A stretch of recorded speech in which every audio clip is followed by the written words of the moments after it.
जपून. अगं कशाला काळजी करतेस? आम्ही सगळेजण आहोत ना. हं? माझ्या मैत्रिणी सुद्धा असंच म्हणायच्या, आम्ही आहोत ना, कशाला घाबरतेस? पण सगळ्या वेदना आपल्याला सहन करायला लागतात ना. आई तुम्ही हसताय का? अगं हसती म्हणजे तुझं म्हणणं पटतंय मला म्हणून हसू येतंय. मला अजिबात हसायला येत नाहीये. काय झालं? मला टेन्शन आलंय खूप. अगं टेन्शन कशाला घेतेस? आता माझ्याकडे बघ, 2 वेळा अनुभव घेतला मी, 2 वेळा. तुम्ही सॉलिड आहात, मला नाही जमणार ते सगळं. हे बघ उगाच टेन्शन नाही घ्यायचं. तुला माहितीये का, एकदा डिलिव्हरी झाली ना की मग दुसऱ्यांदा त्रास नाही होत. दुसऱ्यांदा? अय्या दुसऱ्यांदा म्हणतायत. दुसऱ्यांदा मला गीता घाबरवतेस का हिला? गप्प बस. नाही वहिनी, मी घाबरवत नाही, मी तिचा मोराल बूस्ट करतेय. अगं हे बघ कसं असतं माहितीये का, बाळंत होणं ना हा बाईचा दुसरा जन्म असतो, ते उगाच म्हटलं जात नाही. दुसरा जन्म वगैरे मला माहित नाही, पण बाळ होणं म्हणजे अर्धमरण नक्की आहे, मला पटलंय. अगं काय भलतं सलतं बोलतेस? असं काही नसतं. वहिनी आपण हिला काही सत्य घटना सांगूया का? म्हणजे तुला माहितीये का, माझी एक लांबची पनवेलची मावस आजी आहे. तिला ना 3 मुलं आणि 4 मुली होत्या.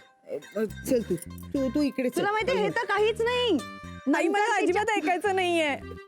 अगं 7, 14 एक तर आजी होती, दुसरी तिला 14. काय होणार आहे काय माहित. सगळ्या गोष्टी एकत्रच येत आहेत. एकीकडे मोनिकाची डिलिव्हरी आणि दुसरीकडे कोर्टाची डेट. आणि लळा लागला तर सगळं संपलं असं असं वकील म्हणत होते. मला तर कळतच नाही की जे घडतंय ते चांगलं घडतंय की वाईट. जे घडतंय ते सगळं चांगल्यासाठी घडतंय असं म्हणायचं आणि सोडून द्यायचं. पण मोनिकाची डिलिव्हरी जर आधी झाली ना तर ही केस जिंकणं आपल्यासाठी खूप अवघड होणार आहे आत्या. त्याला आपण तरी काय करणार? आत्या तुझं काय चाललंय? हो काय? मग असं का बोलतीयस? कुणातरी तिराहिताचा प्रॉब्लेम ऐकून बोलतो तसं बोलतेस. मी आत्या कम ऑन. एरवी तू स्वतःहून येतेस मला मदत करायला आणि आता मी तुला काहीतरी विचारतोय तर तुला काहीच बोलायचं नाहीये. बाळांना जन्म घ्यायला मदत करतेस, पण नात्यांना जन्म घ्यायला मदत करू नकोस. आणि म्हणून या प्रकरणात तू काहीही लक्ष घालायचं नाहीस. नाही, नको. मला आत्ता काही बोलायचं नाही. आणि प्रार्थना कर देवाकडे की एवढ्या लवकर डिलिव्हरी होऊ देऊ नको म्हणून. चल मी जरा जाऊन येते.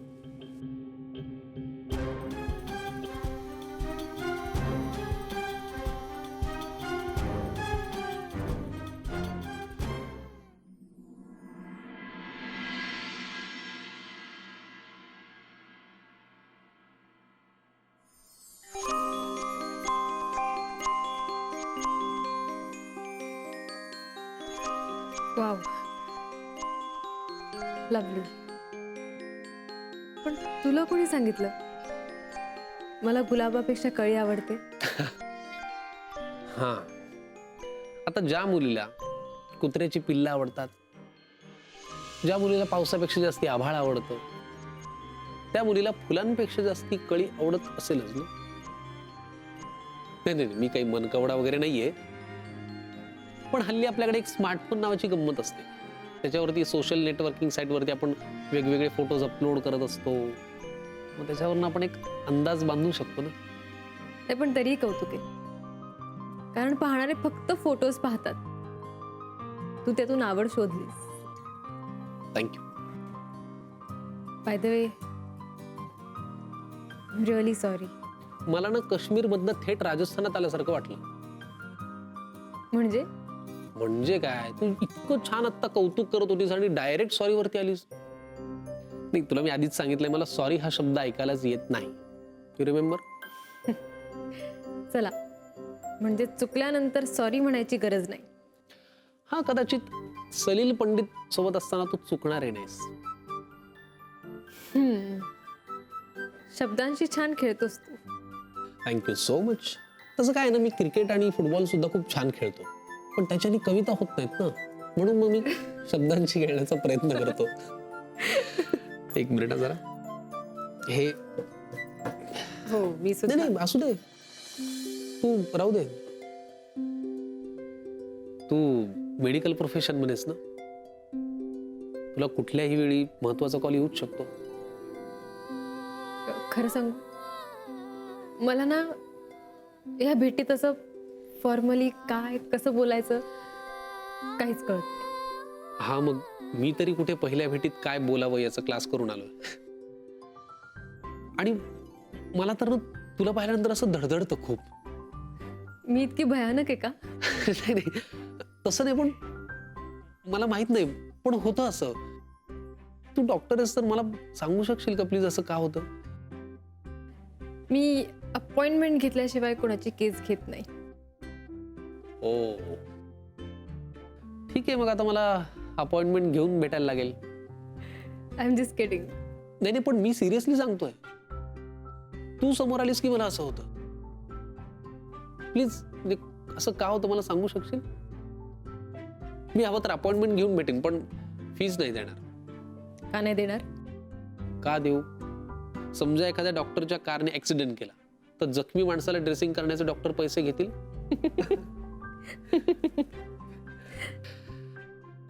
मानसी, मी तुझा एक फोटो काढू का? काय ना, मला नॅचरल गोष्टी खूप आवडतात. मी जोक रिपीट करू का? तू हस ना मग. One second.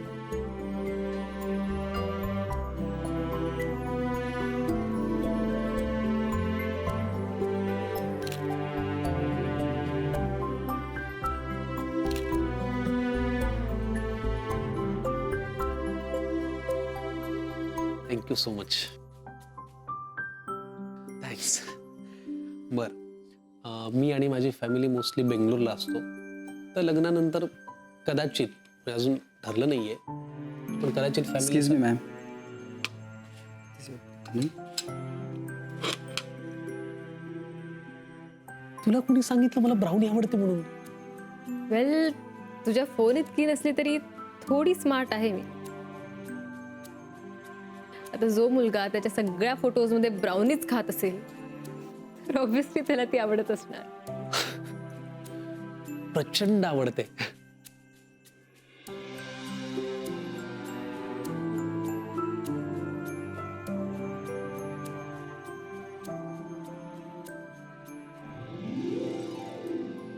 हे काय? मला पण आवडतात नॅचरल गोष्टी.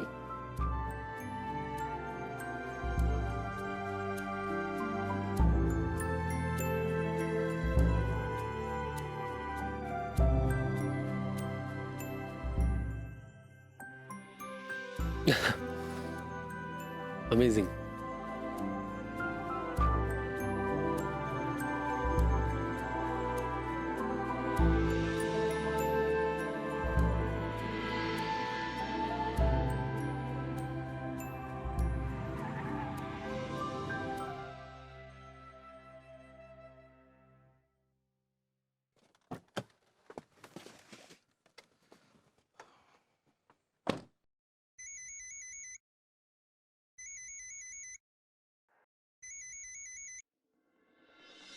बोला. पोचलास घरी? हो, जस्ट. तू हे विचारायला फोन केलास? नाही, मी ऍक्च्युली थँक्स म्हणायला फोन केला होता. थँक्स म्हणायला? कशाबद्दल?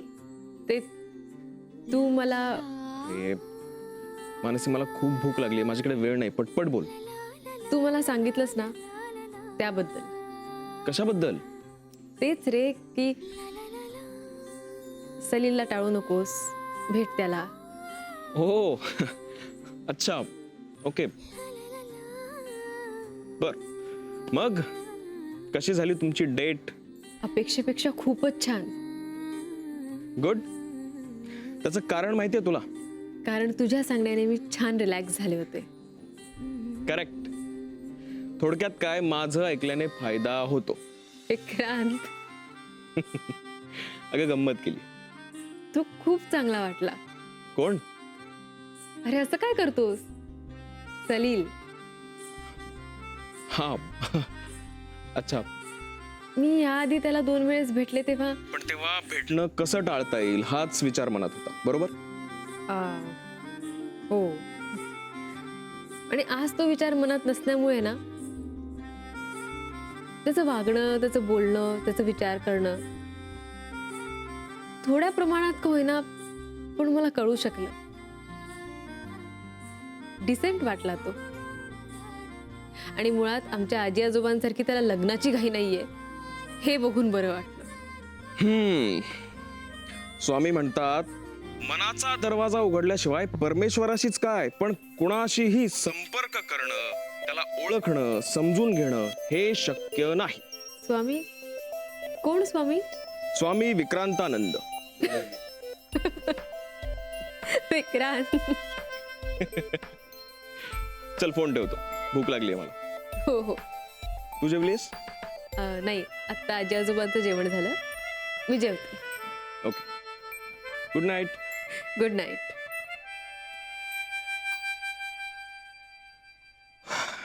खूप भूक लागली आहे. आई,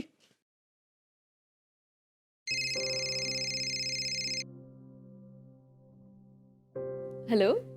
हॅलो. हाय. नाही काही नाही, सहजच फोन केला. म्हटलं तू आज मला भेटायला आलीस, बराच वेळ दिलास, माझ्याशी मोकळेपणाने बोललीस, माझंही बोलणं ऐकून घेतलंस.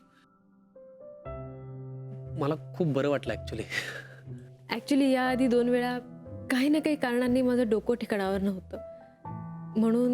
नाही, माझ्या लक्षात आलं होतं ते, म्हणूनच मी पण सोडून दिलं. थँक्स म्हणायची गरज नाहीये मानसी. प्रत्येकाला त्याला हवा तेवढा वेळ आणि त्याची म्हणून एक स्पेस असते, ती मिळायलाच पाहिजे. ती स्पेस तू मला दिली म्हणूनच थँक्स म्हटलं. ओके, एनिवेज भेटूयात लवकरच. हो. Bye. Good night. Good night.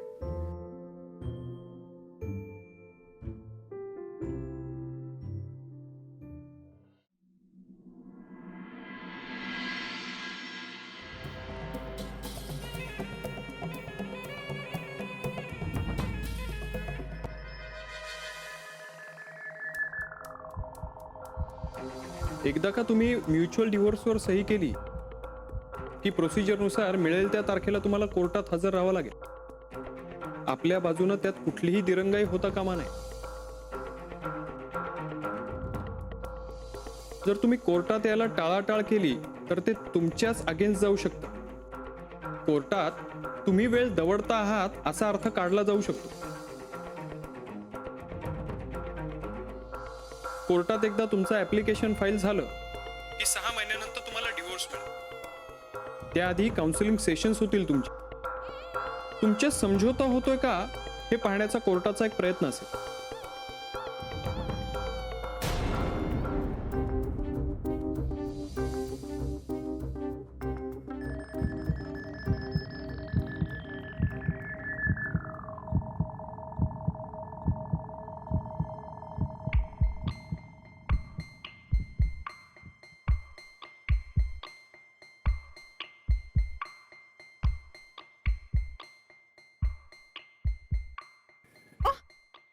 ऐक, काय झालं? मला कसं तरी होतंय. काय होतंय? जीव असा घाबरा झाल्यासारखं झालंय. Okay, relax. तू जरा व्यवस्थित बस. मागे सावकाश. ऐक,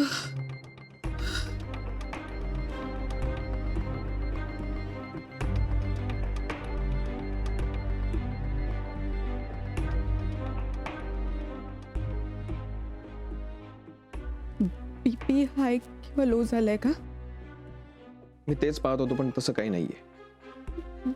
डिलिव्हरीची वेळ जवळ आली आहे. हे बघ, तू तो विचार करू नकोस, आपण पाहूया.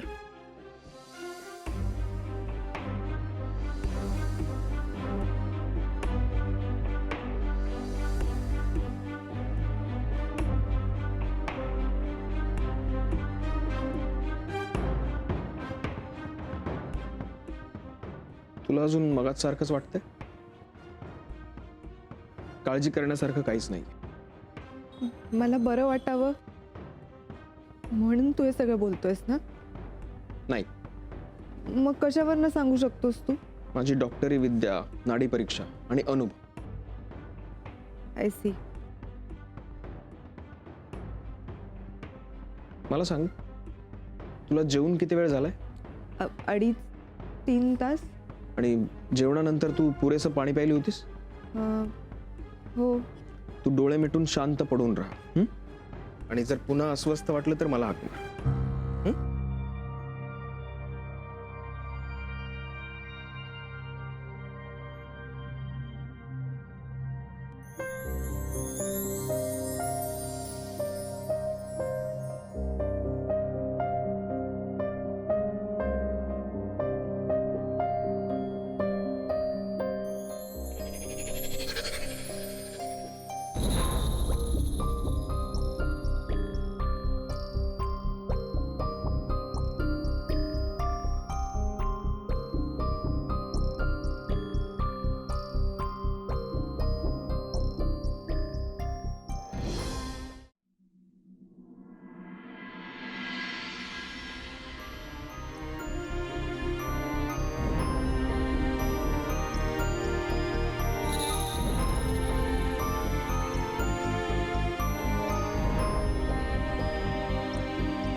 कारण ही केस नॉर्मल नाही आहे. ही केस डेडलाईनची आहे आणि डेडलाईन आहे तुमच्या बायकोची डिलिव्हरी. केसमध्ये एकदा का भावनांनी एंट्री घेतली ना की संपलं हो सगळं. जोपर्यंत ती बाई असते तोपर्यंत केस लढणं शक्य असतं, पण एकदा का तिची आई झाली ना की मग संपलं. विक्रांत, मी उद्या कोर्टात हजर राहावं म्हणून तू हे सगळं करतोयस ना? तुला काय समजायचंय ते समज.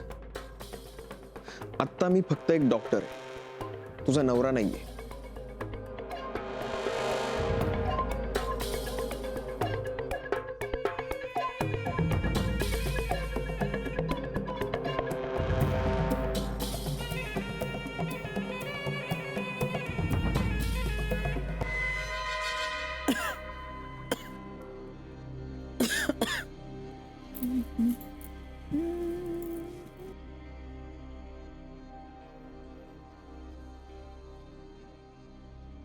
काय काय चाललं तुझं आता या वेळेला खोडबोड खोड? अहो काही नाही, पोरीचे दिवस भरत आलेत ना, मग तयारी नको का म्हणून बॅग भरून ठेवते. अगं वाजले किती? अहो तुम्ही झोपा बघू, तुम्हाला नाही कळणार. व्यवस्थित बॅग भरून झाल्याशिवाय मला चैन नाही पडणार. मी झोपलोच होतो, तूही झोप एवढंच म्हणायचं आहे मला. बस झालं, पुरे नंतर कर.